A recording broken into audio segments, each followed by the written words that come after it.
vamos.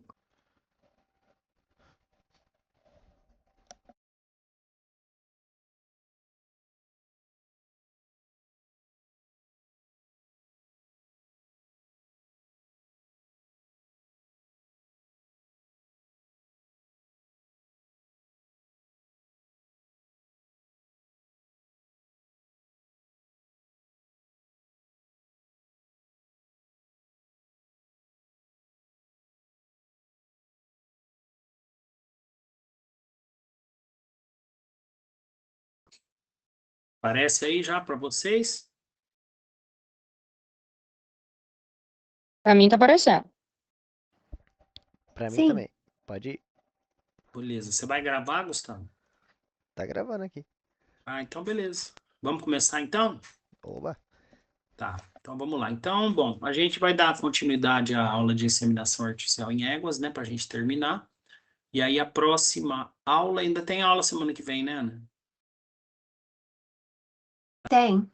Então, semana que vem a gente vai ter a de transferência de embriões que eu já coloquei no portal, tá? Muito obrigada. Próxima aula já tá lá. Bom, então, dando continuidade, a gente falou semana passada da importância do controle da sazonalidade, né, para a gente conseguir começar a estação de monta mais cedo na espécie equina, né, dando início basicamente no mês de agosto, né, nas espécies, nas raças que o pessoal quer começar a estação mais cedo, e nas outras raças que não tem tanta pressa ou não tem problema com data, normalmente a gente começa no final de setembro, mês de outubro, né, e toca aí basicamente durante 6 meses, certo? Que é no período de, basicamente, de ciclicidade das éguas, tá?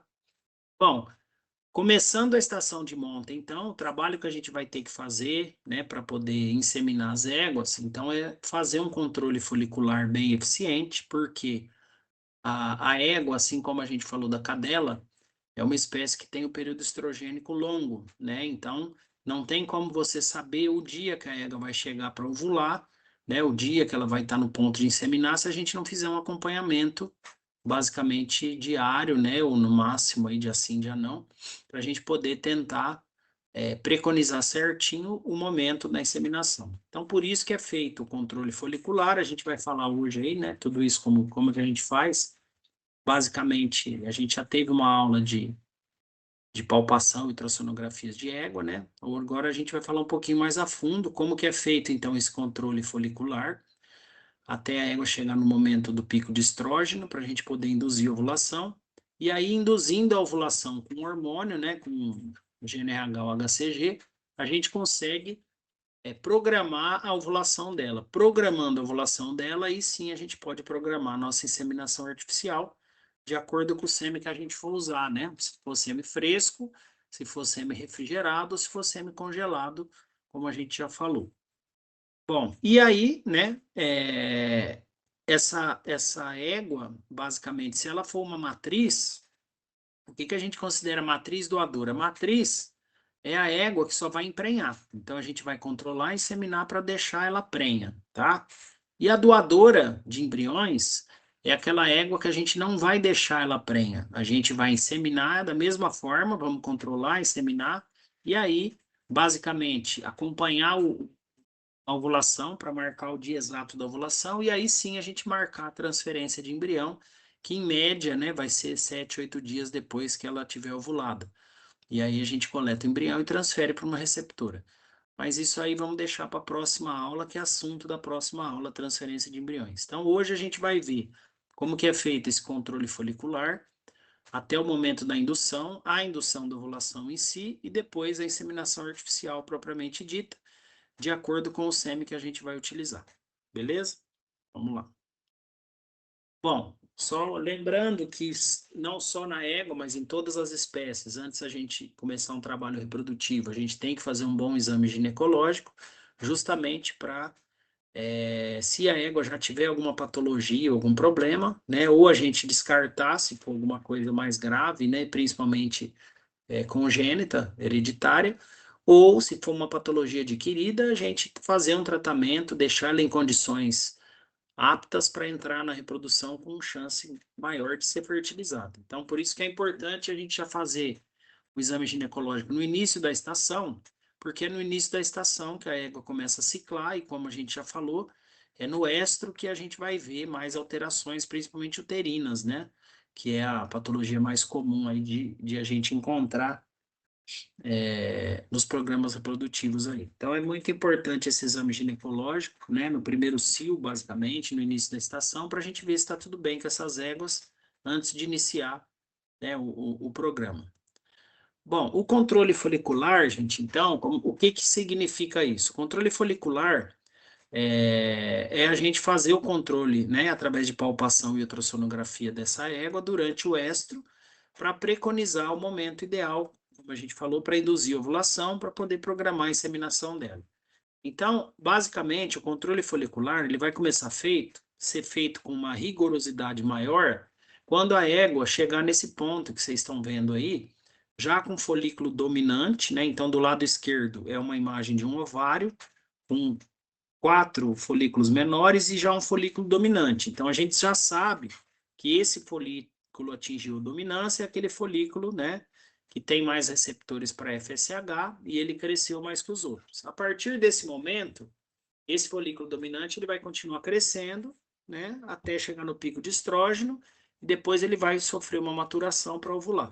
Então é isso que a gente vai ter que acompanhar. Então a partir do momento que a égua chegou nesse ponto, que ela começou no cio, a partir do momento que ela tem um folículo dominante, e na imagem da direita vocês já viram um edema uterino, né, um certo grau de edema uterino, mostrando que ela já tem um nível de estrógeno, e isso é suficiente para ela começar a aceitar o macho, ou seja, para ela entrar no cio, tá? Então, a gente considera que a fêmea entrou no cio a partir do momento que ela começou a aceitar o macho. Então, é a partir desse dia que a gente vai fazer um controle mais rigoroso, de preferência diariamente nessa égua, ou, como eu falei, em algumas propriedades que às vezes a gente não consegue todo dia, pelo menos dia sim, dia não, para a gente ter esse controle, né, do crescimento folicular na nossa mão, tá? Bom, então a gente vai passando essa égua, basicamente diariamente, acompanhando o crescimento do folículo, e juntamente com o crescimento do folículo, vai aumentando o edema uterino, né? Porque a gente sabe que o edema uterino, que é a imagem do lado direito, a gente viu uma imagem de um corno uterino já com edemaciado, mas ainda com edema 1 para 2 aí, um edema inicial, tá? A imagem uterina de edema que vai nos dar o nível de estrógeno que essa égua está. Então, como a gente falou, a gente tem que aguardar ela chegar nesse ponto que é o pico de estrógeno. Então, no pico de estrógeno, é aquele momento que a égua chega no edema uterino grau 3, né, que vocês veem aí, ó, esse edema bem proeminente, né, que alguns associam aí com uma laranja cortada, outros com uma roda de carroça, com uma roda de bicicleta. O importante é a gente, né, lógico, conhecer e depois fazendo acompanhamento. A hora que ela chegou nesse edema, que é o edema 3, isso significa que ela chegou no pico de estrógeno. Por quê? Porque o edema 3, fisiologicamente, é o edema máximo que essa égua vai chegar. Depois ela mantém o edema e desce, vai chegando próximo da ovulação, esse edema cai. Então, o edema é o parâmetro principal para nos mostrar o nível de estrógeno que essa égua está. E para ela chegar no edema 3, ela tem que ter um folículo, né? Em média, vamos falar assim, maior ou igual a 35 milímetros, que significa, em média, vamos falar, entre 30 e 40 milímetros. Então, o tamanho do folículo, gente, ele pode variar.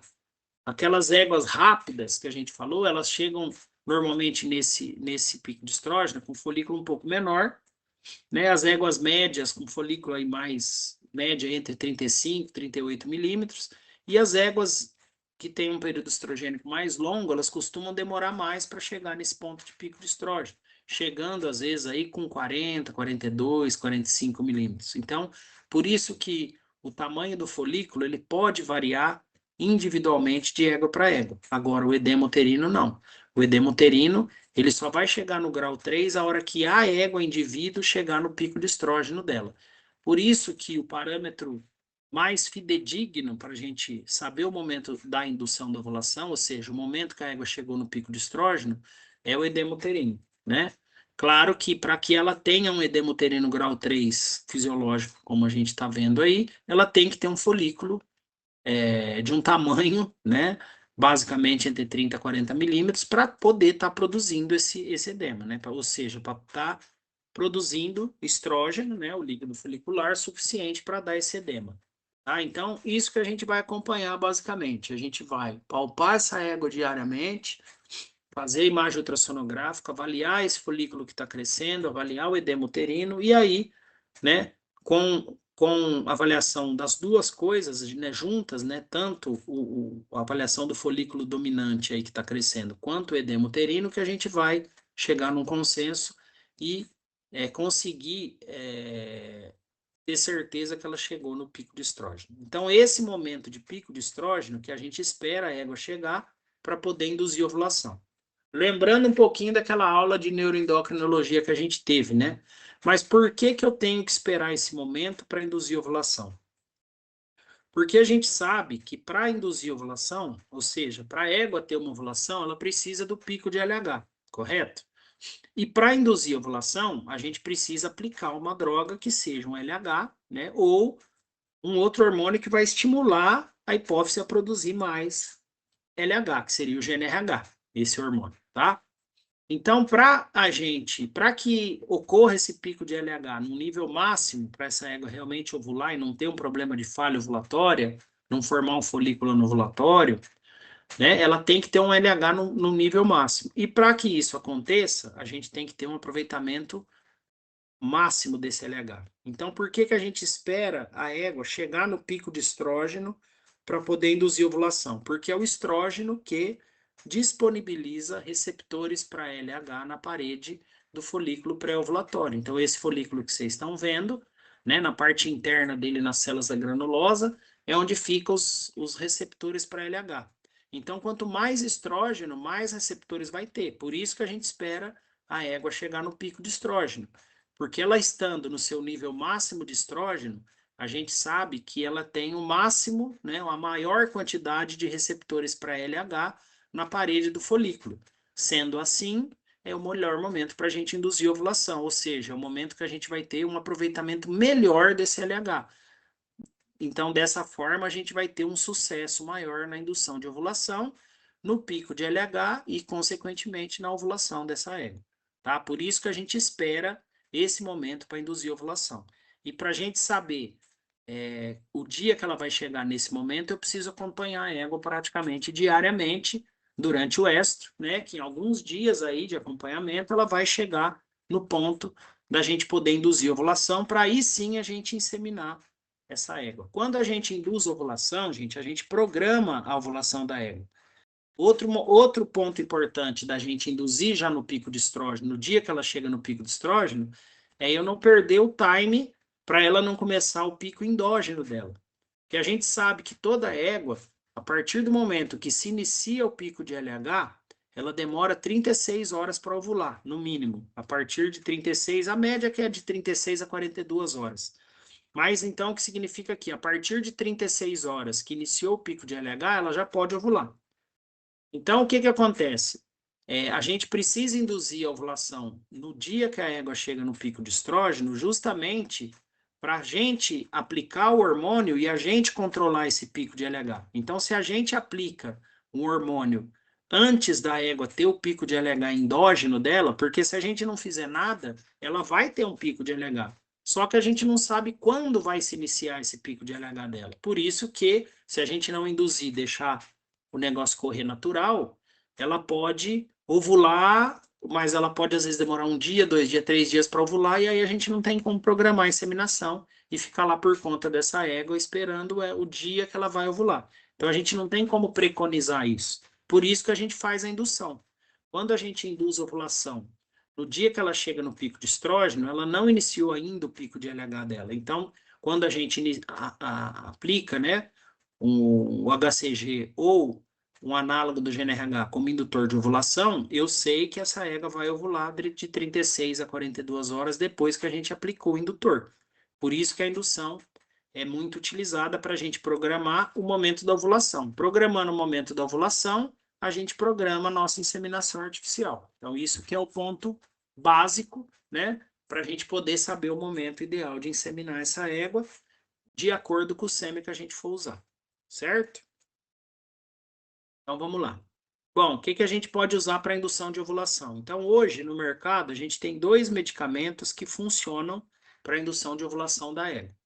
A gente tem o HCG, né, que é basicamente um LH sintético. O HCG é a abreviação de gonadotrofina coriônica humana, tá?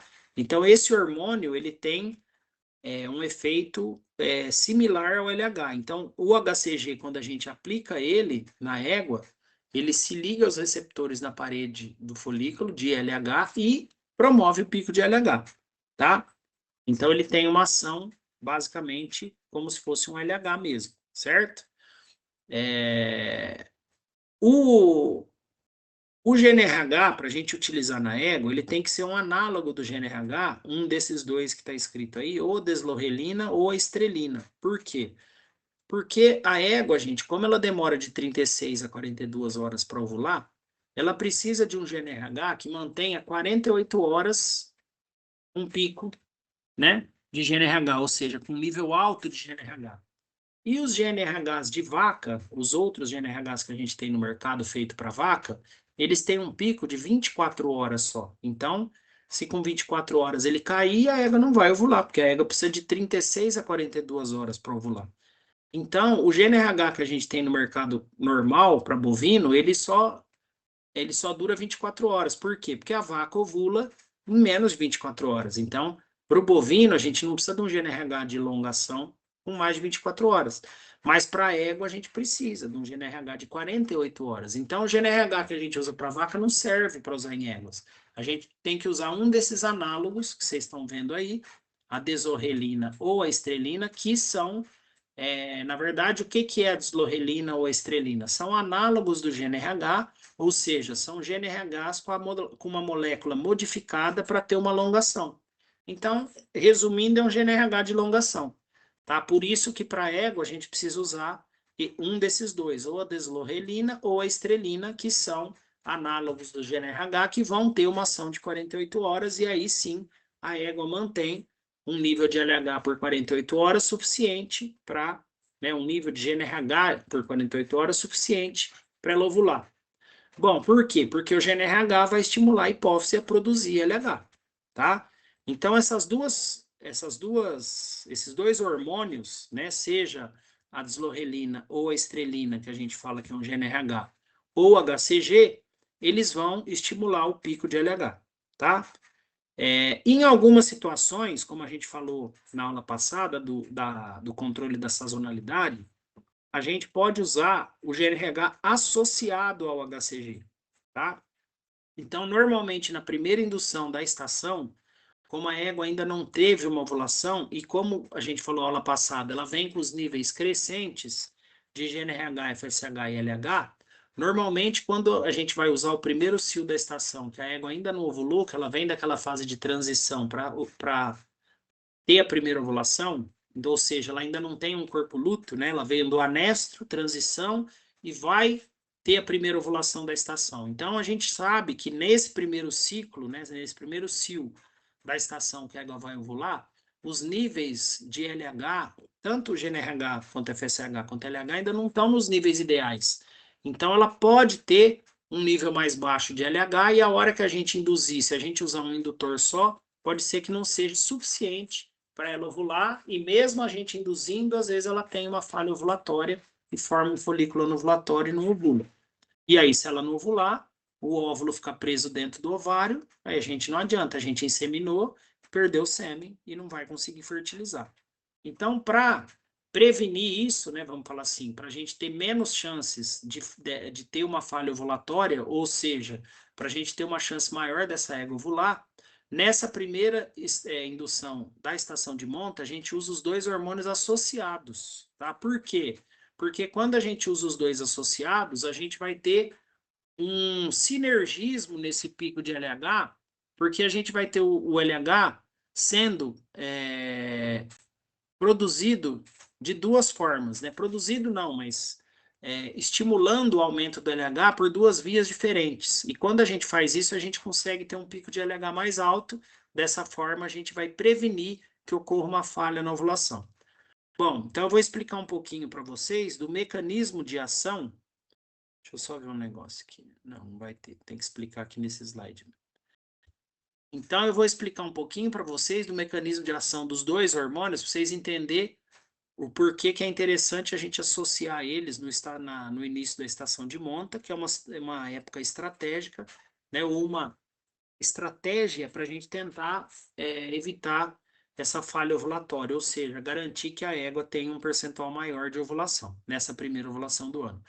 Depois, gente, que a égua ovular uma vez e tiver um corpo lúteo, já depois da primeira ovulação da estação, os níveis hormonais eles já chegam ao ideal, normal, aí não tem mais problema, tá? E ela já não vai mais ter deficiência de LH no momento de ovular, e aí a gente pode induzir com um indutor só, não precisa mais associar.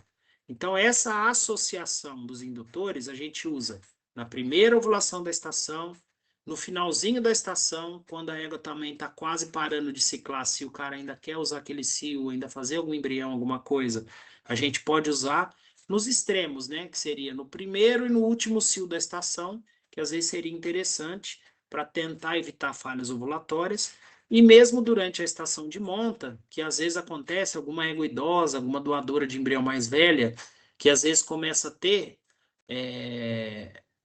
repetitivamente ciclos que ela forma folículos anovulatórios, a associação do análogo do GNRH com HCG seria uma estratégia também para tentar evitar essa formação de folículos anovulatórios que às vezes acontece em éguas idosas até durante a estação mesmo.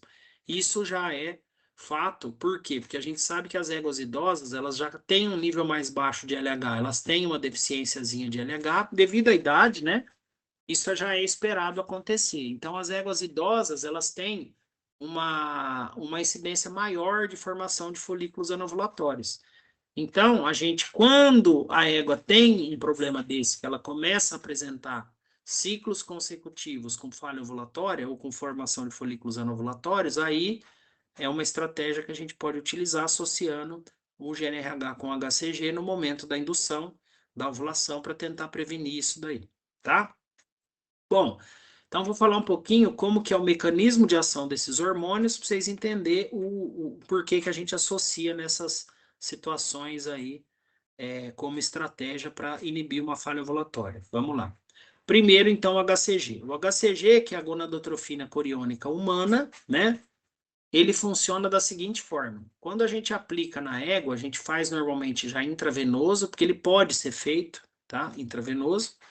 Por que que a gente faz intravenoso? Para ele já cair direto na corrente sanguínea. Então, a gente já ganha um tempinho aí. Se fizer intramuscular, gente, não tem problema nenhum. Só vai demorar um pouquinho mais até ele cair na corrente sanguínea, tá? Mas, normalmente, a gente já faz na veia, certo?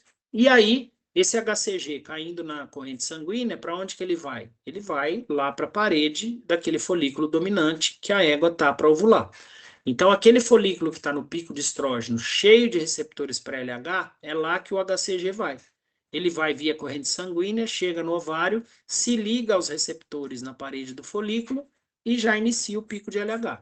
Começa a aumentar o nível de LH, tá? Esse é o mecanismo de ação do HCG, né? Por isso que eu falei que ele funciona como se fosse um LH sintético. Já o análogo do GNRH, gente, a deslorelina ou a estrelina, como que elas vão funcionar? Primeiro, que a gente não pode usar ela intravenosa, a gente tem que fazer intramuscular. Então, ela já demora um pouquinho mais até cair na corrente sanguínea. Esse GNRH caindo na corrente sanguínea, aonde que ele vai? Né? Aonde que o GNRH vai fazer o efeito? Lá na hipófise, tá? Então, ele cai na corrente sanguínea e ele não vai para o ovário, ele vai para a hipófise. Chegando na hipófise, né? Essa dose que a gente aplicou a mais de GNRH, o que que vai acontecer? O GNRH ele vai chegar na hipófise no momento depois que a égua chegou no pico de estrógeno. Então, nesse momento, o que que vai estar acontecendo também? Lá no folículo dominante, o líquido folicular, além de estar produzindo estrógeno, ele começa a produção da inibina. Lembram disso, né? E aí essa inibina cai na corrente sanguínea, chega lá na hipófise e bloqueia a produção de FSH especificamente. Então, na hora que a gente aplica o GNRH, a égua já estando no pico de estrógeno, ela já tem a produção de inibina que já está bloqueando a produção de FSH. Então, quando a gente aplica o GNRH, né, a desorelina ou estrelina, esse hormônio chegando na hipófise, ele vai estimular a hipófise a produzir mais FSH, mais LH. Por quê? Porque o FSH já está sendo bloqueado pela inibina.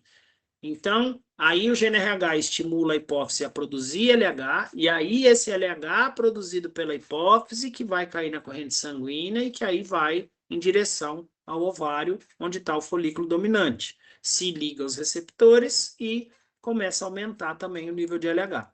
Entenderam? Então, quando a gente associa esses dois hormônios, a gente consegue fazer um aumento do LH por duas vias diferentes e, consequentemente, a gente consegue um nível mais alto de LH, tá? Basicamente é isso. E aí a égua vai ovular, né? Se a gente induziu no pico de estrógeno, né? Antes dela ter o pico endógeno dela, a gente consegue, né? Preconizar para que ela ovule de 36 a 42 horas depois que a gente aplicou os indutores aí, certo?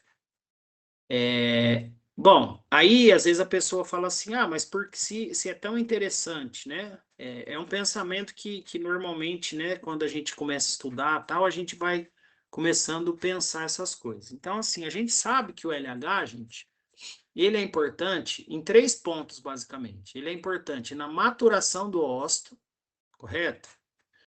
Ele é importante na ovulação e ele é importante na formação do corpo lúteo. Então, às vezes, né, a gente questiona, né, o seguinte, né, muita gente pergunta, mas por que que você não associa, então, por que que a gente não associa, então, sempre o GNRH com HCG para a gente ter um nível maior de LH? Porque se a gente for pensar, né, um nível maior de LH, ele seria interessante, como a gente falou, quanto mais LH, melhor a maturação do óvulo, quanto mais LH, menos falha ovulatória vai ter, né, ou seja, uma chance maior de ovular, e quanto mais LH tiver na formação do corpo lúteo, melhor a qualidade desse corpo lúteo na produção de progesterona depois, né, ou seja, um corpo lúteo bem formado, ele vai produzir mais progesterona. Então, pensando por esse ponto, seria interessantíssimo a gente associar o GNRH e o HCG sempre, em toda indução de ovulação que a gente fizer. Por que que eu falo isso? Porque em doadoras de embrião, gente, que a gente vai coletar vários embriões, a gente vai induzir e inseminar essa égua a cada 20 dias na estação e durante 6 meses. Então, essa égua ela vai ser induzida muitas vezes durante a estação, tá? Às vezes até mais do que 8, 10 vezes, tá?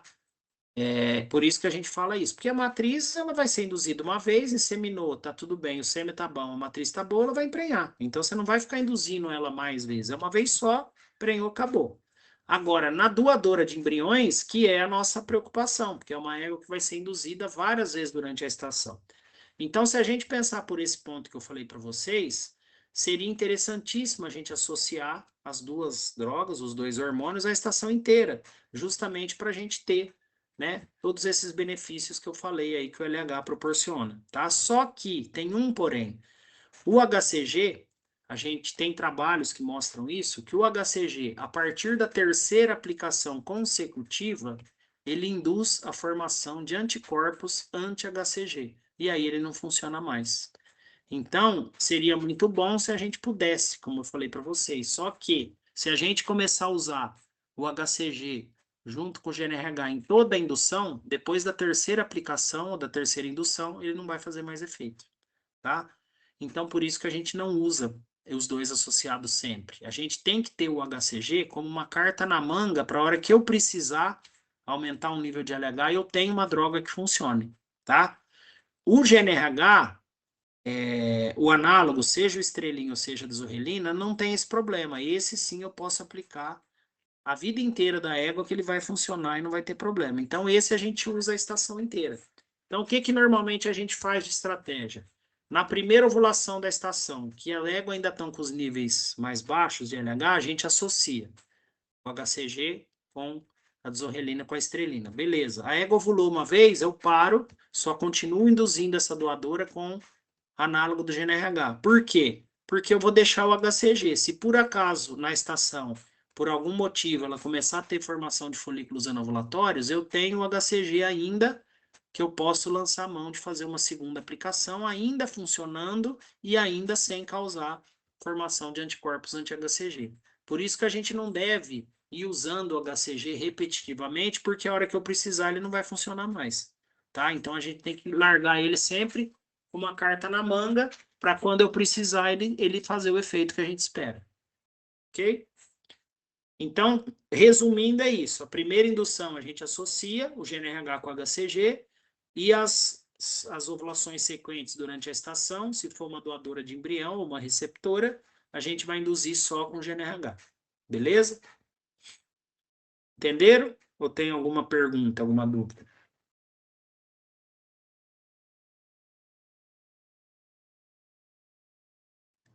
Então Sim. vamos lá. Então vamos lá. Tudo certo. Tá. Bom, a inseminação eu vou deixar para falar daqui um pouquinho, que a gente vai entrar diretamente na inseminação, tá? Mas vamos pensar o seguinte, então. Quando a gente induz a ovulação, a gente vai inseminar a égua, por isso que a gente induziu a ovulação. Então, se eu induzir a ovulação e eu sei que a égua vai ovular entre 36 e 42 horas depois que eu induzir a ovulação, então a gente vai programar a nossa inseminação, dependendo do sêmen que a gente for usar. Se a gente for inseminar com sêmen fresco, a gente sabe que o sêmen fresco dura em média 48 horas, então com esse eu estou super tranquilo, tá? Mas mesmo assim, a gente normalmente induz a ovulação no dia que a égua chega no pico de estrógeno e vai inseminar essa égua no dia seguinte. O que é o semifresco? É aquele sêmen que a égua e o garanhão estão no mesmo lugar, na mesma propriedade. Eu só vou coletar o sêmen, avaliar, né, diluir ele 1 para 1, fazer as avaliações e já vou inseminar. Então, esse é o semifresco, onde a égua e o cavalo estão na mesma propriedade. Então, o manejo que normalmente a gente faz é o quê? Induz a ovulação no dia seguinte insemina essa égua, que aí ela vai ovular no mesmo dia, né, com 36 a 42 horas de induzida. Então a gente já ganha, gente, basicamente 24 horas, né, se eu induzir e cobrir no dia seguinte. Então se o sêmen dura 48 da hora que eu inseminei, e a égua vai ovular depois de 12 a 18 horas que eu inseminei, né, pensando aí, né, entenderam? Porque se eu induzir, vamos supor assim, ó, só para vocês entenderem melhor o raciocínio. Vamos supor que eu induzi essa égua hoje às 8 da manhã. Eu vou cobrir ela às 8 da manhã amanhã. Então já foi 24 horas, entendeu? Se a égua ovular com 36, ela vai ovular 12 horas depois que eu inseminei ela. Se o sêmen dura 48 horas, a gente está tranquilo. Então é isso que a gente tem que sempre pensar, na viabilidade do óvulo com a viabilidade do sêmen. Porque na hora que ela ovular, a égua tem que ter espermatozoides lá na tuba uterina para fertilizar esse óvulo, tá? Essa que é a conta que a gente tem que fazer. Bom, com o semi-refrigerado, a conta é basicamente a mesma, porque o semi-refrigerado ele não dura 48, ele dura no máximo, em média, 24 horas. Então, o refrigerado mais ainda, a gente vai induzir num dia e inseminar no dia seguinte. Só que o refrigerado, como a gente pede fora, então se eu induzir a égua hoje, por exemplo, né, na parte da manhã, esse sêmen só vai chegar para mim amanhã de tarde. Porque se eu pedir o sêmen para amanhã, o pessoal vai coletar o sêmen de manhã, vai avaliar o sêmen, vai preparar as doses, vai enviar, e até o sêmen chegar para mim, isso vai demorar pelo menos algumas horas aí, dependendo de onde a gente estiver. Então, a conta é a mesma. A gente induz a égua para a égua ovular, vamos falar na noite do dia seguinte, né? Então, se eu induzir a égua hoje de manhã, ela vai ovular amanhã de noite. Se o sêmen chegar para mim amanhã à tarde, beleza, essa é a conta. Inseminei ela de tarde, ela ovulou à noite. Então, 6 a 12 horas depois que a gente inseminou, ela vai estar ovulando. Já deu tempo dos espermatozoides capacitarem e a maioria dos espermatozoides vão estar lá na tuba uterina. Entenderam? Então, é essa conta que a gente tem que fazer. De inseminar para que ocorra a capacitação espermática, os espermatozoides estejam lá nesse momento da ovulação da égua. E o semi-congelado é um pouquinho mais complicadinho, mais chato. Por quê? Porque a gente sabe que o sêmen congelado ele não tem uma viabilidade longa. A partir do momento que a gente inseminar a égua, ele vai durar no máximo de 6 a 12 horas. Então, já vamos calcular o mínimo que dure 6. Tá? Então, o que significa isso? Eu não posso inseminar e a égua demorar mais do que 6 horas para ovular, porque eu posso perder o sêmen, já não tem mais espermatozoide viável lá. E quando a égua ovula, esse óvulo ele fica apto a ser fertilizado também por 6 horas. Então, a mesma coisa, se a égua ovular e passar 6 horas eu não inseminei, eu perco a fertilidade do óvulo. E aí não adianta inseminar depois que ela não, a chance maior é dela não emprenhar, entendeu? Então, no congelado é um pouquinho mais chato, por quê? Como o sêmen não dura muito tempo e o óvulo também, depois da ovulação, não dura muito tempo, então por isso que o congelado, a gente induz a ovulação e a hora que a égua estiver se aproximando das 36 horas, a gente vai ter que ficar com ela lá e esperar ela ovular. Para quê? Para inseminar ela o mais próximo da ovulação possível, para nem perder o sêmen, nem perder o óvulo, tá? Então, a gente consegue, né, taxas melhores aí de fertilidade com o semi-congelado quando a gente faz isso, quando a gente induz a ovulação, momentos antes da ovulação a gente chega lá e fica acompanhando a égua e vai, aí a gente vai passando essa égua de hora em hora, tá?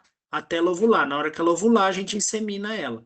Então, se eu passei a égua 1 hora atrás, ela não estava ovulada, eu passei agora, ela está ovulada, eu estou inseminando ela com menos de 1 hora pós-ovulação. Como o óvulo dura 6 horas pós-ovulação, a gente está tranquilo de inseminar e conseguir a fertilização. Então, o mais chatinho do semicongelado é esse, é que a gente tem que estar com a égua e ficar com ela lá até ela ovular, no momento mais próximo da ovulação. Por isso também que é importante a gente induzir a ovulação, para a gente precisar o horário certinho que ela vai ovular, tá? Então, no dia a dia, o que que a gente pode fazer, por exemplo, manejo para semicongelado? Então, vamos lá, eu vou dar 2 exemplos práticos para vocês. No meu caso, como eu trabalho como equipe, não trabalho sozinho, eu tenho outros veterinários que trabalham comigo, a gente pode se dar o luxo de induzir a égua de tardezinha para ela ovular durante a manhã. Por que que eu falo se dar o luxo? Porque quem trabalha sozinho não consegue fazer isso. Por quê? Porque a pessoa mexe em várias propriedades, ela não pode ficar lá a manhã inteira numa propriedade por conta de uma égua só, se ela tem as outras propriedades para ela ir, para fazer a mesma coisa, para induzir ovulação, para coletar, para passar as éguas. Então, a pessoa que trabalha sozinha, ela não consegue induzir a ovulação para a égua ovular de manhã, ou de dia, vamos falar assim, porque ela tem que correr várias propriedades, porque ela trabalha sozinha. Então, nós, como trabalhamos como equipe, a gente pode deixar uma pessoa por conta da égua, que vai inseminar, para ficar lá acompanhando ela até o momento da ovulação, e os outros saem para rodar as propriedades. Então, dessa forma, a gente consegue fazer tudo durante o dia. Por isso que a gente induz a ovulação às 6 da tarde, no dia que a égua chega no pico de estrógeno, a gente induz a ovulação às 6 da tarde, para ela ovular daqui 2 dias às 6, a partir das 6 da manhã, que seria 36 horas. Então, a média é que essa égua vai ovular das 6 ao meio-dia, tá? E aí, nesse período das 6 ao meio-dia, vai ter que ter um veterinário lá junto com ela até ela ovular. A hora que ela ovular, insemina e vai embora, tá? Agora, quando o veterinário trabalha sozinho, ele faz um manejo um pouquinho diferente. O que que ele vai fazer? Ele vai induzir essa égua, por exemplo, às 6 da manhã, para ela ovular a partir das 6 da tarde no dia seguinte, né? A partir de 36 horas. Então, o que que ele faz no dia seguinte? Ele induz a égua hoje, né? Vamos supor que ele induziu a égua hoje às 6 da tarde. Amanhã ele faz o corre durante o dia nos aras que ele tem que ir, nas propriedades que ele tem que ir. A hora que der umas 5 horas da tarde, ele vai lá para esse aras onde está a égua, que está induzida para ovular das 6 à meia-noite, e aí ele fica com a égua lá de noite, que aí é o único horário que ele tem disponível no dia para poder ficar junto com a égua sem precisar estar correndo em outras propriedades. Então ele corre de dia, vai, visita as propriedades e mexe com as éguas que ele tem que mexer durante o dia. Chega no final da tarde, ele vai para a propriedade onde está essa égua que vai ser inseminada de congelado e fica com ela lá de noite. A hora que ela ovular, ele insemina e vai embora para casa, tá? Então, basicamente, é esse o manejo que a gente vai utilizar com semi-congelado, né? Certo? É induzir a ovulação no momento correto, ou seja, no dia que a égua chegou no pico de estrógeno, e aí o horário que a gente vai induzir vai depender da nossa disponibilidade de tempo para estar com a égua no momento que ela estiver chegando próximo da ovulação, para a gente poder inseminar ela o mais próximo da ovulação e aí ter um resultado melhor. Beleza? Então vamos lá. Bom, depois que a gente inseminou, depois a gente vai falar mais, né, de inseminação, é só para vocês entenderem aí. Então, depois que a gente inseminou, se foi semifresco ou congelado, mas algumas horas depois a égua vai entrar nesse quadro que vocês estão vendo aí, que é o momento que ela vai se aproximando da ovulação. Então, isso também, quando a gente está controlando a égua de congelado, a gente vai perceber isso acontecer bem, toda essa sequência que vocês estão vendo aí no slide, a gente percebe. Por quê? Porque a gente chega para acompanhar a égua próximo da ovulação e fica passando a égua de hora em hora. Então, tudo isso, toda essa sequência que vai acontecer, a gente vai acompanhando isso. Então, a gente vê isso, basicamente, toda a égua que a gente está controlando de congelado. Então, a primeira coisa que a gente percebe no folículo, a hora que ele vai chegando próximo da ovulação, próximo que eu falo assim, nesse caso aí, horas antes, né? Algumas horas antes, pelo menos 6 horas antes, a primeira característica que a gente começa a observar no folículo, que está se preparando para ovular, essa parede do folículo vai ficando mais hiperecogênica, ela vai ficando mais grossa, né? Que a gente chama até de parede dupla. É justamente o momento que a parede do folículo já começa a se preparar para a ovulação.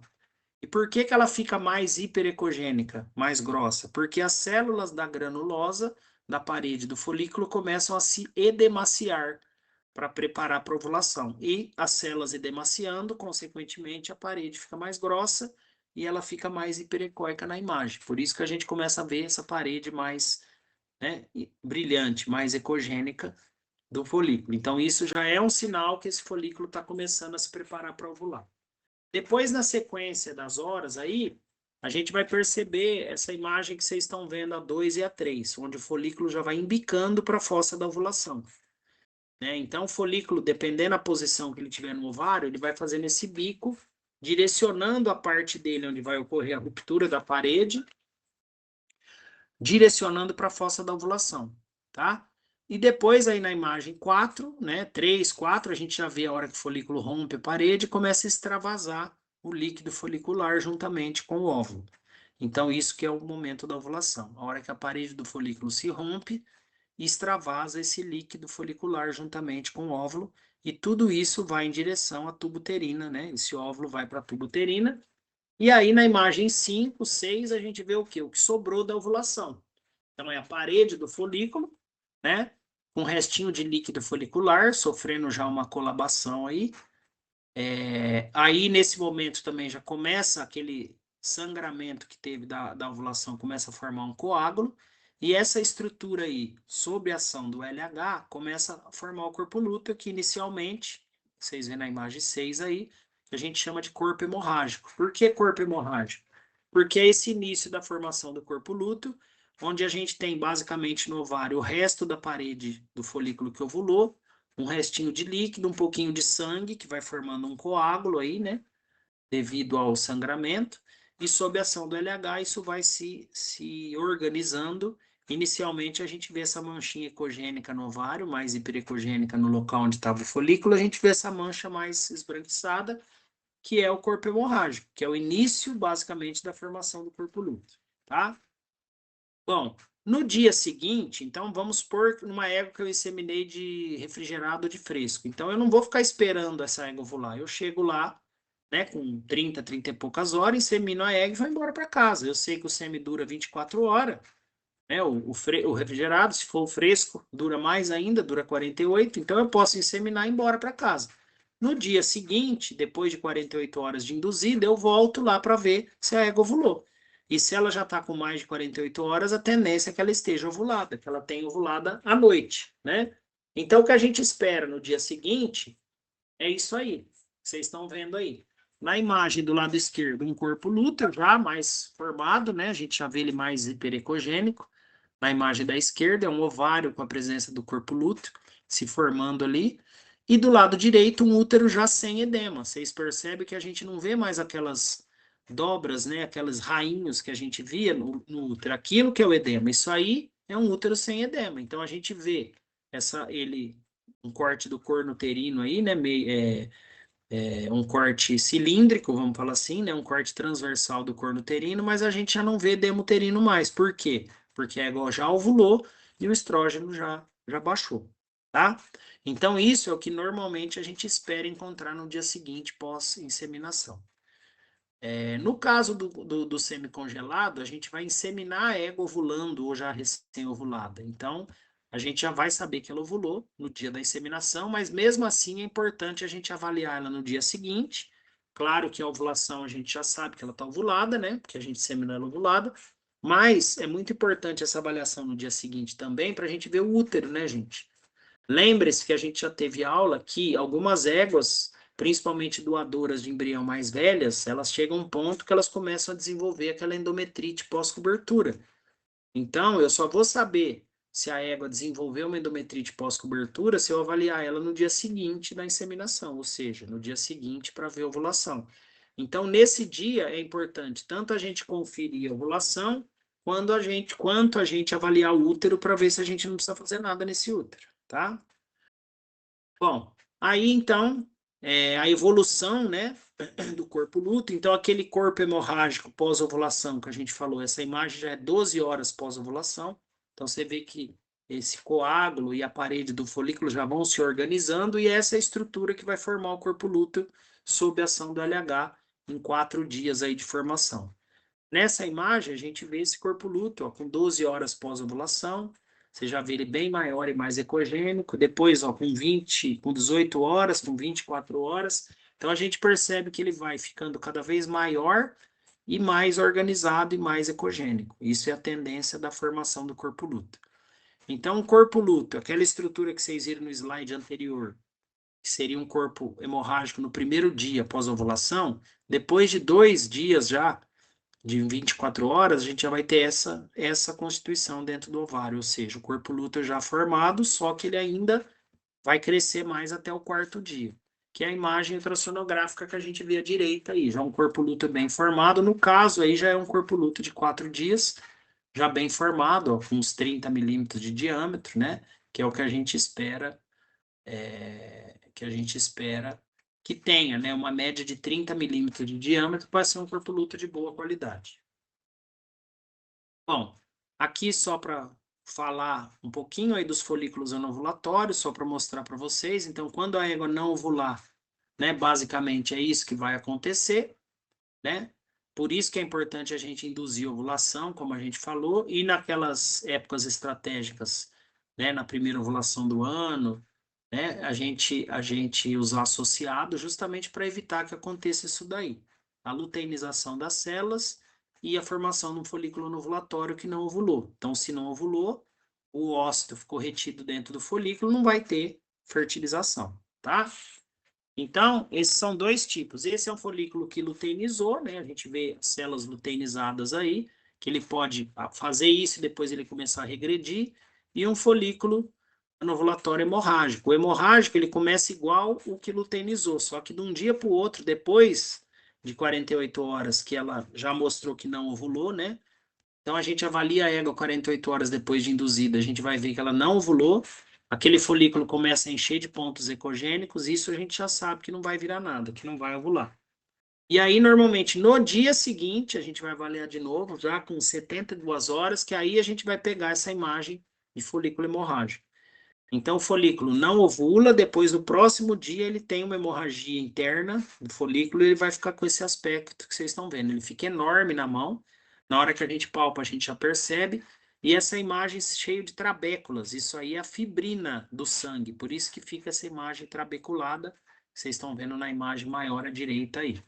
Então, isso é um folículo anovulatório que a gente chama de folículo hemorrágico, justamente por isso, porque ele evoluiu para isso, ele teve uma hemorragia, ficou enorme e fica com essas estrias aí devido à fibrina do sangue, tá? Em uma situação ou outra, tanto o folículo que luteinizou quanto esse folículo hemorrágico, os anovulatórios, eles na égua eles se organizam sozinhos, eles vão virar um corpo lúteo, né? Só que isso, como não ovulou, gente, isso aí vai demorar 15, 20 dias para acontecer. Por isso que um folículo anovulatório é ruim para nós. Por quê? Porque primeiro que a égua não ovula, se você inseminou, você perdeu o cio já, você perdeu o sêmen, e ela não vai fertilizar. E aí essa égua não volta a ciclar, enquanto essa estrutura não virar um corpo lúteo, e a gente puder fazer uma prostaglandina para ela ter uma luteólise e voltar. Então a égua acaba ficando 15, 20, até mais, às vezes dias parada, sem a gente poder fazer nada. Por isso que não é legal a gente, né, deixar formar um folículo anovulatório, porque a gente vai perder tempo com a égua, e perder tempo é perder eficiência reprodutiva, né, diminuir a eficiência reprodutiva, tá? Então vamos lá. Bom, vamos agora falar diretamente, então, da técnica da inseminação artificial na égua. Então, a inseminação artificial na égua, gente, diferente da vaca, ela é feita pela via vaginal, como vocês estão vendo aí, Por que que eu faço a inseminação pela via vaginal? Porque como a égua não tem anéis cartilaginosos na cérvix, a cérvix dela vai estar bem aberta e fácil de passar. Então, eu não preciso ir com o braço pelo reto para segurar a cérvix. A gente vai pela vagina, no fundo de vagina localiza a cérvix, que vai estar relaxada e aberta. A gente coloca o dedo na cérvix para o dedo de guia, né, dentro da cérvix, para a gente poder empurrar a pipeta, como vocês estão vendo aí. Empurrando a pipeta, ela já vai direto dentro do útero e a gente faz a deposição desse sêmen no corpo do útero, tá? Essa é a inseminação convencional. Bom, da mesma forma que é fácil inseminar uma égua comparado com a vaca, também é fácil da gente sujar essa égua. Por quê? Porque a cérvix está aberta e a cérvix da égua, como tem só tecido muscular, ela fica bem frouxa e bem aberta. Então, gente, a gente tem que tomar muito cuidado nos procedimentos de higiene para fazer uma super higiene. Por quê? Porque se eu levar qualquer sujeirinha para dentro, eu contamino o útero dessa égua. E aí eu vou sujar essa égua. Ela, além de não emprenhar, ela vai desenvolver uma endometrite pós-puerperal, tá? Então, o que eu falo, a vaca, ela é mais difícil de inseminar, porque a gente tem que segurar a cérvix e passar os anéis cartilaginosos, né? Então, a gente vai só com o aplicador pela vagina e o braço pelo reto para segurar a cérvix e passar. Então, ela é um pouquinho mais difícil de passar a cérvix para inseminar, só que também ela é mais difícil de se contaminar, porque a cérvix dela é fechada. A égua é ao contrário, ela é muito fácil de passar a pipeta e inseminar, só que também é muito fácil de contaminar. Então, essa parte da higiene é essencial, né? A gente tem que fazer uma super higiene, lavar esse períneo 2, 3 vezes, secar com papel toalha, limpar por dentro, que é o próximo slide que vocês vão ver aqui. Muitas vezes, na hora da gente limpar o reto da égua, avaliar ela, palpar, passar ultrassom, às vezes escorre um pouquinho de fezes aí no vestíbulo e acaba sujando por dentro. Por isso que antes da gente, depois que a gente lavou 2, 3 vezes por fora, eu preciso pegar uma gaze, um papel toalha com um pouquinho de gel estéreo, KY ou gel de ultrassom estéreo, e fazer essa limpeza interna que vocês estão vendo aí, para a gente se certificar que a gente não vai levar nenhuma sujeira para dentro, tá? Então, dentro a gente não enxerga, por isso que a gente precisa fazer essa limpeza antes do procedimento de inseminação, para não levar essa sujeirinha que possivelmente pode estar aí para o fundo da vagina e, consequentemente, para dentro do útero, tá? Bom, as pipetas que a gente usa, João, são essas duas de baixo, que vocês veem que são mais compridas, por quê? É só para mostrar a diferença. A pipeta de cima aí, menorzinha, é de vaca, e as de baixo são de éguas. Por quê? Porque o canal vaginal da égua é mais comprido, por isso que tem que ser pipetas maiores, né? Mais compridas. Bom, a pipeta convencional, o sêmen, vamos falar assim, o sêmen fresco e o sêmen refrigerado de boa qualidade, a gente vai inseminar no corpo do útero, partindo do princípio que chegou uma dose mínima de 1 bilhão de espermatozoides para você. Se veio uma dose normal, acima de 1 bilhão, e o sêmen está bom, o que que a gente vai fazer? Passar a pipeta rígida, passar a cérvix e depositar no corpo do útero, simplesmente, tá? Então, a gente vai fazer a higienização do períneo da vulva, como a gente já falou. Depois a gente vai lubrificar, né? Vira a luva do avesso, lubrifica as costas da luva, coloca a pipeta na palma da mão, prende, né? Protege ela com o polegar e aí a gente vai colocar o braço no fundo de vagina. É a ponta da direita fazendo a introdução, né? Da pipeta protegida, né? Na mão da gente, dentro da mão, colocando no fundo de vagina. A imagem da direita, ela mostra justamente lá dentro da vagina o que que a gente vai fazer. Então, como a égua está no cio, gente, a cérvix está bem aberta. Então, é só a gente colocar o dedo para localizar onde está o orifício dela e empurrar a pipeta, que a pipeta vai lá dentro, tá? Bom, passando a cérvix, então a gente continua empurrando a pipeta até sentir uma resistência. Na hora que a gente sentir uma resistência, é porque a pipeta encostou na bifurcação dos córneos uterinos, tá? Aí é o momento já da gente fazer a introdução do sêmen. Só que quando a pipeta encosta na bifurcação, gente, a saída da pipeta é frontal, então ela fica encostada na parede. Pode ser que eu vou apertar o sêmen e não vai sair. Por quê? Porque está encostada na parede. Então, antes da gente proceder à colocação do sêmen, eu afasto um pouquinho a pipeta, desculpa, pouquinha coisa de 1 a 2 centímetros, somente para ter espaço para o sêmen sair. Então, a inseminação ela é feita lá no fundo do corpo do útero, a gente não direciona para nenhum lado, né?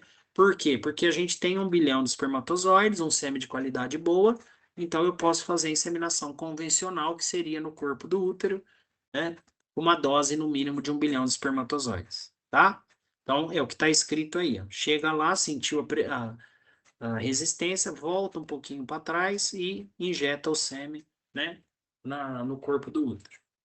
Bom, seja o semi-fresco ou semi-refrigerado, é dessa forma que a gente vai inseminar. Quando o sêmen é fresco, voltando aqui, normalmente a gente insemina com a seringa, porque você já preparou o sêmen no laboratório, avaliou ele 1 para 1, ele está no becker, a gente vai puxando com a seringa e fazendo na pipeta. Quando o sêmen é refrigerado, ele já vem nessa bisnaguinha aí na botuiá. Então a gente tira uma amostra para avaliar, né? Aquela amostrinha que você põe no Eppendorf, põe no banho-maria 5 minutos, avaliou, o sêmen tá bom, pega a bisnaguinha e coloca o sêmen para dentro da égua. Então, aí eu já vou inseminar com a própria bisnaguinha que o sêmen veio. A gente só corta a pontinha, ele encaixa certinho na pipeta e a gente procede à colocação do sêmen, tá? Essa seria a inseminação convencional com sêmen fresco ou refrigerado de boa qualidade e que veio com uma dose mínima de 1 bilhão de espermatozoides, tá? Bom, aí a outra técnica que a gente pode usar para inseminar égua é a inseminação na ponta do corno do útero, ou seja, na extremidade do corno uterino. Por que que eu vou usar essa técnica? Para que a gente usa essa técnica de colocar a pipeta lá na ponta do corno? É para a gente poder usar uma dose mais baixa, tá? Então, para isso, a gente usa uma pipeta diferente, que é essa pipeta aqui, que a gente chama de pipeta flexível, porque ela é mais flexível, ela dobra, e a gente consegue fazer esse movimento, então, de direcionar ela para a ponta do corno, do lado que a égua vai ovular. Então, essa técnica, ela é utilizada em em três situações, basicamente. Para semi-congelado, tá? Então, essa é a técnica que a gente usa para congelado. Ah, mas por que que o congelado tem que pôr na ponta do corno? Não é que o congelado tem que pôr na ponta do corno. É que, como na ponta do corno eu posso usar uma dose mais baixa, então eu gasto menos palhetas se eu fizer inseminação de congelado na ponta do corno, tá? Então, por exemplo, ó, o que que eu falei para vocês? A dose de sêmen para a gente colocar no corpo do útero seria 1 bilhão de espermatozoides, não é isso? Lá na ponta do corno, um sêmen de fertilidade média, a gente pode usar 4 paletas, ou seja, uma dose de 200 milhões, tá? Então, é diferente. Se eu colocar no corpo do útero, eu tenho que pôr 1 bilhão. Se eu colocar lá na ponta do corno, eu posso pôr 200 milhões, tipo 1/5 da dose, tá? Então, por isso que com semi-congelado, a gente faz na ponta do corno, para gastar menos paletas. Então, por exemplo, vamos supor, né? Vamos fazer uma conta rápida aqui para vocês entenderem. Se eu tenho que pôr uma dose de 200 milhões lá na ponta do corno, esse sêmen que eu vou usar, ele tem 50% de motilidade, então numa paleta que a gente congelou com 100 milhões, é para ter, se ele tem 50% de espermatozoide vivo, né? Com motilidade, eu posso contar com 50 milhões na paleta. Se eu quero colocar uma dose de 200 milhões lá na ponta do corno, eu preciso pôr 4 paletas, né? Porque se cada paleta de 100 milhões, metade está vivo, metade está morto, eu conto com 50 milhões de espermatozoide na paleta que tem chance de fertilizar. Se eu quero pôr uma dose de 4 de 200 milhões, eu preciso pôr 4 paletas, 50 milhões cada uma, correto? Então é o mesmo cálculo. Ah, mas eu não posso fazer inseminação no corpo do útero? Posso, só que eu tenho que pôr 1 bilhão. Se você tem 50 milhões em cada paleta, você tem que pôr 20 paletas. Entenderam a diferença? Se você fizer no corpo do útero, você usa 20 paletas. Se você fizer na ponta do corno, você usa 4. Entendeu? Então não é que o semi-congelado ele tem que ser na ponta do corno. Não, a gente faz na ponta do corno só para gastar menos paleta. Porque é caro para fazer o congelamento. Hoje, uma paleta, a média é que ela custe uns R$ 40 por cada paleta no congelamento. Né? Então, um congelamento aí que deu aí 50 paletas, por exemplo, fica R$ 2.000. Então, a paleta é cara. Então, quando o cara economiza gastando menos paleta, ele acaba gastando menos dinheiro, né? E outra, tem esses garanhões que já morreram, garanhões que tem pouca paleta, ou até o próprio proprietário quer economizar, Então, por isso que a gente acaba usando essa técnica para semi-congelado para acabar gastando menos paleta, ou seja, economizando mais essas paletas que estão congeladas aí, tá? Só que essa técnica, ela pode ser usada para outras situações também, não é só para congelado. É toda vez que eu precise colocar um semi lá na ponta do corno. Eu falei para vocês que tem mais duas indicações. Então, primeira, aquele semi que chegou para você que não veio com 1 bilhão. Por algum motivo te mandaram e chegou com menos. O semi chegou para você com 300, 400 milhões. Então, não adianta eu colocar uma dose dessa no corpo do útero, porque eu preciso de 1 bilhão. Se chegou uma dose mais baixa, o que que eu vou fazer? Centrifugar para reduzir o volume e vou colocar lá na ponta do corno, como se fosse congelado. Por quê? Porque lá na ponta do corno eu posso usar uma dose de 200, 300 milhões tranquilo, que vai ser uma dose boa, entendeu? Então, uma outra indicação, às vezes, é quando você não tem uma dose de 1 bilhão. Você tem uma dose baixa, então a gente colocando na ponta do corno, a gente vai ter mais chance de fertilidade, tá? E a outra situação seria aquele sêmen que chegou ruim, que a gente já falou em aula. Você recebeu um sêmen ruim, né? Então, quer dizer, você tem muito espermatozoide morto e pouco espermatozoide vivo, a gente pode, né, centrifugar esse sêmen, melhorar esse sêmen, ou passando por fazendo uma seleção espermática, ou colocando num diluente que tem estimuladores aí de motilidade e vigor, e aí, a gente reduzindo o volume e melhorando esse sêmen, eu coloco na ponta do corno, a gente vai ter uma eficácia maior também com relação à fertilidade, tá? Então, toda vez que a gente tiver um sêmen com baixa dose, um sêmen com qualidade ruim, ou sêmen congelado, é indicativo da gente fazer na ponta do corno para ter uma chance melhor de fertilização. Beleza? Então, essa seria outra técnica que a gente utiliza para fazer a inseminação artificial na ponta do corno, tá? Então, a conta é o seguinte, gente, ó, para vocês entenderem um pouquinho melhor. Quando você insemina no corpo do útero, a dose recomendada é 1 bilhão, tá? Bilhão. 1 bilhão de espermatozoide. Por quê? Para que chegue 200, 300 milhões lá em cima na ponta do corpo. Essa que é a conta. Então, por exemplo, vamos dar um exemplo aqui. Você inseminou com 1 bilhão a égua. A hora que esse sêmen chega aqui na bifurcação, gente, você já perde metade. Porque 500 milhões vai para um lado, 500 milhões vai para o outro. E os 500 milhões que foi para o lado que a égua não vai ovular, já era, né? Não tem o que fertilizar lá. Então, na bifurcação ali, você já perdeu metade, já ficou 500 milhões. Se você conseguir que chegue 200, 300 milhões lá na ampola da tuba uterina, do lado que vai ovular, você já está no lucro, tá? Essa que é a conta. Por isso que quando a gente faz a inseminação na ponta do corno e já coloca os espermatozoides diretamente lá na marca do pênalti, aí você pode usar uma dose de 200, 300 milhões. Por quê? Porque eu queria chegar lá realmente se a gente tivesse inseminado lá embaixo com 1 bilhão, tá? Por isso que quando a gente faz a inseminação na ponta do corno, a gente pode usar essa dose menor, certo? Bom, a pipeta utilizada então é essa. Vocês veem que a pontinha dela é bem arredondadinha para ela correr bem, né? No útero. E aí a gente tem como posicionar ela aí, ó. Vocês estão vendo essa foto? Posicionar ela para o lado que a gente quer fazer a inseminação. Então, quando a gente quer direcionar ela para o lado direito, igual vocês estão vendo na foto, vocês estão vendo a mão aí embaixo, né? A mão do inseminador, né? Do veterinário. Então, quando ele passa a cervix com a ponta da pipeta, e aí ele pressiona com essa mão que está na vagina, ele pressiona a pipeta para o lado esquerdo, a ponta dela já dobra para a direita. E aí ele enfia, vai subindo ela já automaticamente entra no corno direito. Quando o cara quer inseminar a égua no corno esquerdo, ele faz ao contrário, ele posiciona a mão dentro da vagina, pressiona a pipeta para o lado direito, empurrando, ela sobe virada para o lado esquerdo, automaticamente ela entra no corno esquerdo. Então, com essa mão que está no fundo de vagina, depois que a gente colocou a pipeta dentro do útero, a gente usa essa mão justamente para nos ajudar a direcionar a pipeta para um lado ou para o outro, para ela já ir diretamente na ponta do corno. Próximo passo, tira a mão da vagina, vai com a mão pelo reto, confere onde está a pipeta, vê se ela entrou no corno uterino que você realmente queria, posiciona ela na pontinha do corno e a gente faz a inseminação, ok?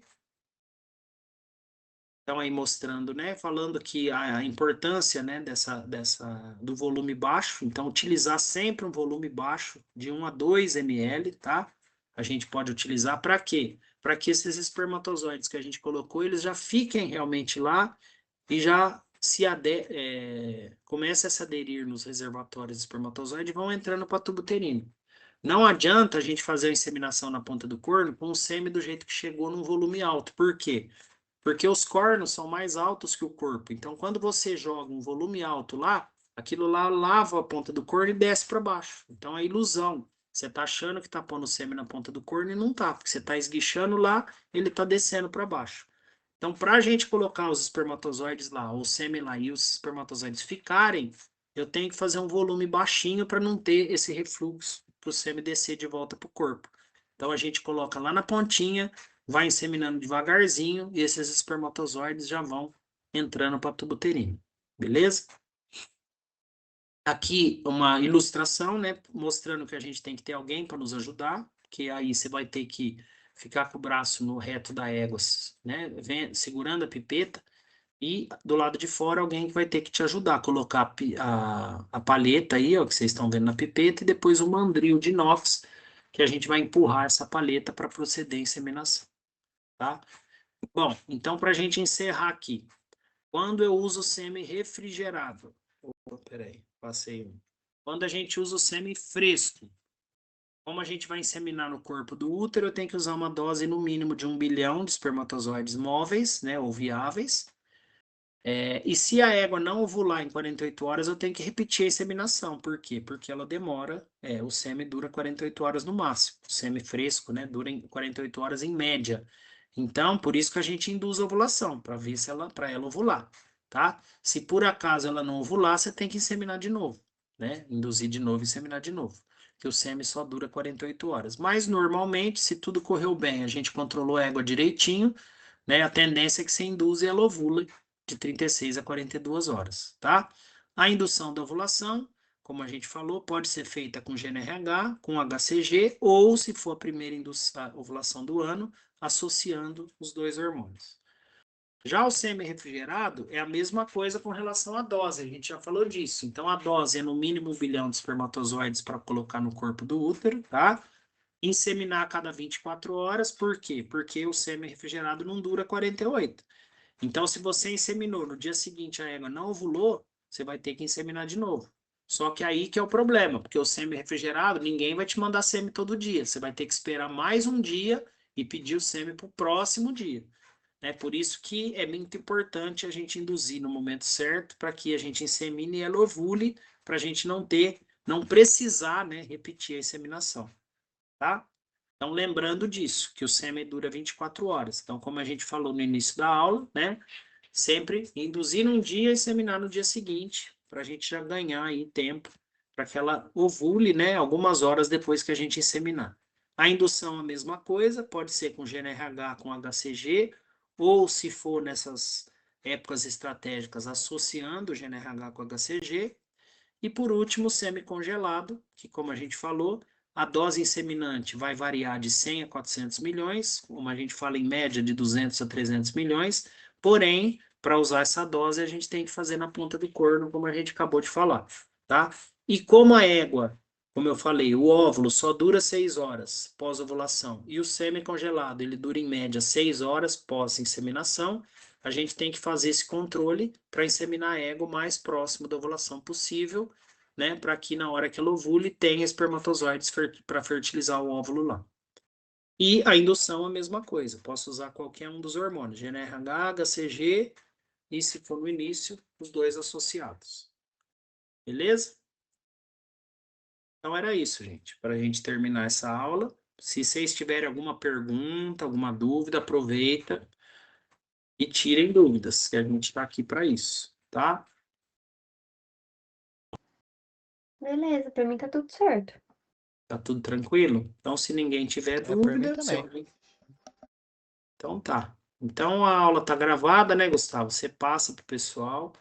Se você puder, Gustavo, essas aulas que você gravou, depois me passar com calma. Por quê? Porque eu vou salvar elas, porque uma hora que tiver uma necessidade, amanhã ou depois, aí a gente tem ela gravada, né? Para passar online para turma, alguma coisa assim. Então depois a gente combina uma hora, você me passa essas aulas que você gravou para me salvar. Deixar salvo. Beleza. Beleza? Depois eu te mandei. Então tá, gente. Então, bom final de semana aí. Bom final de semana, não, amor. Tô achando que é quinta, hoje é segunda ainda. Acostumado a aula pra vocês de quinta, né? Então, boa semana, né, pra vocês. Pra você também, boa E viagem. eu vou num congresso quinta e sexta, não vou estar aí. Mas na outra semana aí a gente tem aula normal e aí a gente termina com a transferência de embrião, beleza? Beleza. Então tá, gente. Um Muito abraço. Fiquem obrigada. bons aí, Falou. tudo de bom. Falou. Você também.